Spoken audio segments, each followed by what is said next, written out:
Imagine the air itself catching fire, not a wall of flame rolling toward you across the fields. The very air around you igniting, hot enough to kill a person before the fire has even arrived. This is not an exaggeration. It is what witnesses described, and it happened in a single evening to an entire town.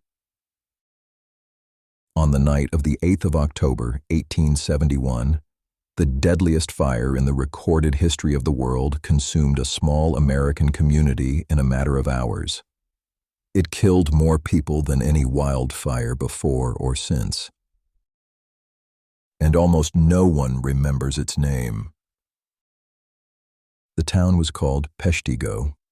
It sat in northeastern Wisconsin on a river of the same name, surrounded by some of the thickest forest in the country. In 1871, it was a booming lumber town. Sawmills lined the water. The streets were paved with sawdust.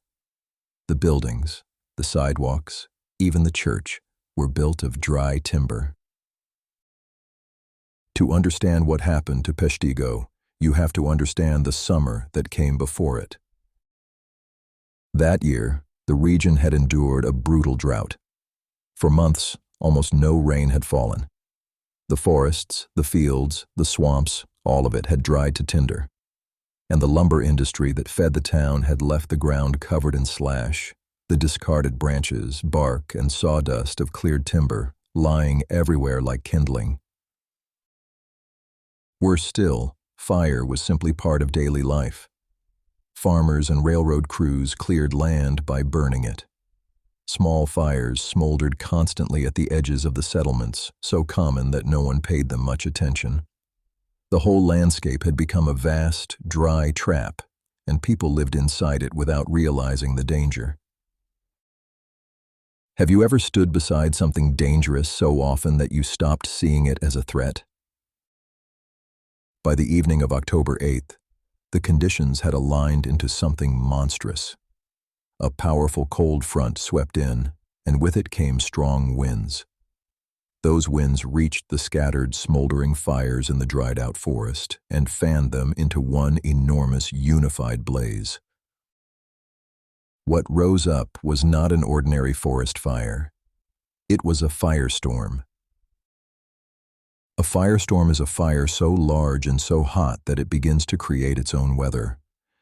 The intense heat sends air rushing upward with such force that it pulls in winds from all directions, feeding itself, accelerating until it generates howling gales and even tornadoes made of flame. The people of Peshtigo would witness all of it. Survivors described a sound first. A deep, growing roar like a freight train, like the sky itself tearing open. Then came a glow on the horizon that swelled into a towering wall of fire. And then the firestorm fell upon the town. What happened next lasted barely an hour. The heat was so extreme that witnesses said it did not just burn things. It seemed to make them explode. Buildings burst into flame all at once. A tornado of fire, a true fire whirl, tore through the town, lifting roofs, rail cars, and entire houses into the air. The wind was so violent that it threw people off their feet. And the temperature, by modern estimates, climbed high enough to incinerate almost anything in seconds. There was nowhere safe to run.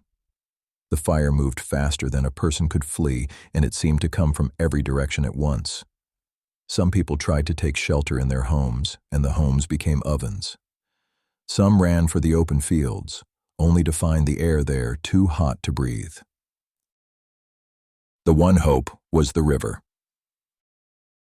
Hundreds of people rushed to the Peshtigo River and threw themselves into the water. But even there, the firestorm followed. The air above the river was filled with flame and burning debris. People stood submerged up to their necks, ducking under the surface again and again to keep their hair and faces from catching fire for hours through the long night. Some drowned. Some died of cold in the water. Cattle plunged in beside them in a panic. To survive, many had to keep moving, keep submerging, and simply endure until the fire finally passed.